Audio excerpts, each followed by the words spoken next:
Hi, this is Joe J. Alexander Roofing. I'm here today looking at this roof over here. We just spoke on the phone. I know you had a big ice dam, something above this French door. A couple things going on. I'm going to show you certain sections of this roof. Your shingle's in really bad shape, so we'll start with that. This roof's just not in good shape to start with. There's nails laying all over it. The valley's caulked. I would tell you to replace this roof. It's not in good shape. And then just how this was put together back here. So you have this fascia board right here, and then there's no coverage on the J channel. You know, it's gonna basically run right down behind, or right down over the drip, right on this fascia. It's gonna get in your siding. You have cracks in your siding, so you're pretty much funneling water down on top of that door. So even if it's not just an ice dam, water is almost for sure gonna be getting in here. And then you got this.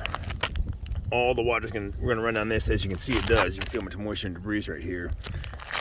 This is not properly done. You get this kick out flashing, which is somewhat of an attempt, but this all needs to be reworked. You need to get, I would just take, if you're just gonna fix this part, you need to put some new metal on it, cap it down over that J channel, get all the water away from that door, somewhat properly at least, or, you know, literally, you got a lot going on with this roof. A lot of maintenance needs to be done on it. These pipes over here, this pipe, there's just a lot of stuff that's been cobbled together. This old ridge vent and this whole valley over here, the ridge cap are worn out. So I'll try to give you an estimate to repair.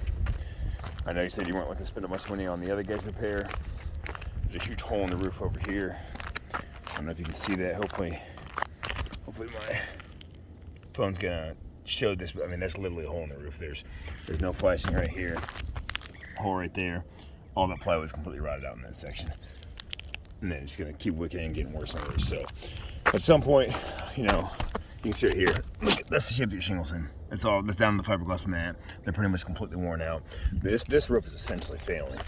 All this caulk around here, something's been going on. So I'll try to put together somewhat of a plan for repairing this. I'm gonna kind of poke and prod, see if there's any layers on this, and then also see if there's any ice and water in these areas. But at some point, I own a small business. For me to come through and repair this, something else is gonna leak, and you're gonna be disappointed in it, because this needs reworked.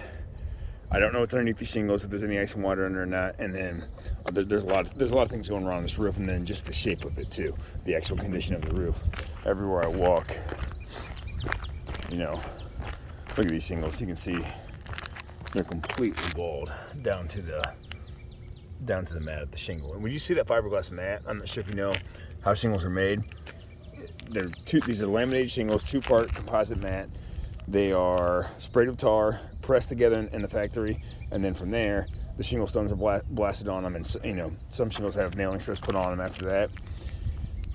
The fiberglass mat is the bones of the shingle, so when the bones are showing, that's not good. That means there's nothing else protecting it, and it's going to be vulnerable to leaking. Joe J. Alexander Roofing performing a video inspection, and that should pretty much do it. Thanks.